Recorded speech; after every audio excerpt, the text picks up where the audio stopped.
এবারের বিপিএল এর মাঠের খেলার চাইতেও আলোচনায় বেশি ছিল মাঠের বাইরের বিভিন্ন ইস্যু নিয়ে। এরই মধ্যে মাঠে ফিক্সিং, ক্রিকেটারদের পারিশ্রমিক না পাওয়া, অনুশীলন বয়কটের মতো ঘটনাও ছিল যেন সবচাইতে বেশি আলোচনায়। আসরের পর্দা নামার প্রায় এক মাস পরে এবার নিজের পারিশ্রমিক ইস্যু নিয়ে রীতিমতো বোমা ফাটালেন শাহিদ আফ্রিদি। সবশেষ বিপিএলে চিটাগাং কিংসের শুভেচ্ছা দূত এবং মেন্টর হিসেবে কাজ করেছেন পাকিস্তানের এই হার্টথ্রব। চট্টলার ফ্র্যাঞ্চাইজিটির সঙ্গে চুক্তি অনুযায়ী যে অঙ্কের পারিশ্রমিকের কথা পাওয়ার কথা ছিল সেটা তিনি পাননি বলে দাবি করেছেন। দলটির কাছ থেকে কোনো সাড়া না পেয়ে বাংলাদেশ ক্রিকেট বোর্ডের কাছে সহায়তা চেয়েছেন আফ্রিদি। বিসিবি সভাপতি ফারুক আহমেদকে ইমেইল করে বিস্তারিত জানিয়েছেন তিনি।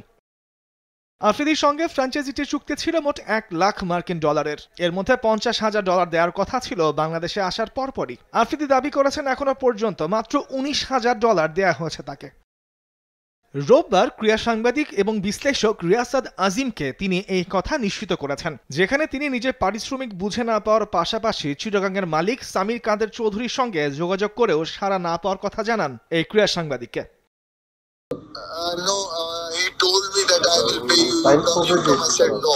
First, just fulfill your commitment and then I will come. But I didn't come because of that. Yeah, I will give you. Don't worry, I will give you. You are my brother. Tomorrow, day after tomorrow, day after tomorrow.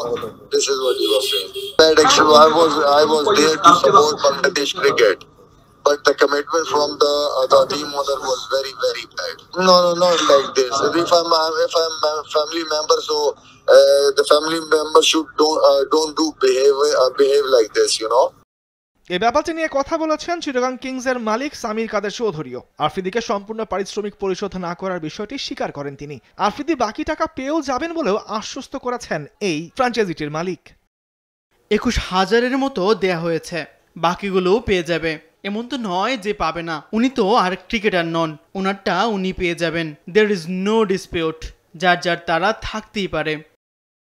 সবশেষ BPL এ পারিশ্রমিক নিয়ে সবচেয়ে আলোচনা ছিল দুর্বার রাজশাহী। এক সময় তো টাকা না পাওয়ায় বিদেশিদের ছাড়াই খেলতে নেমেছিল দলটি, যা বিপিএল এর ইতিহাসে এর আগে কেউ কখনো দেখেনি। এমনকি বিপিএল চলাকালীন ক্রিকেটারদের পারিশ্রমিক না দেওয়ার অভিযোগও ছিল চিটাগাং কিংসের বিরুদ্ধেও। তারই রেশ ধরে এবার সামনে এলো আফ্রিদির বিষয়টিও। তামিমুর রহমান, স্পোর্টস ডেস্ক, দেশ টিভি।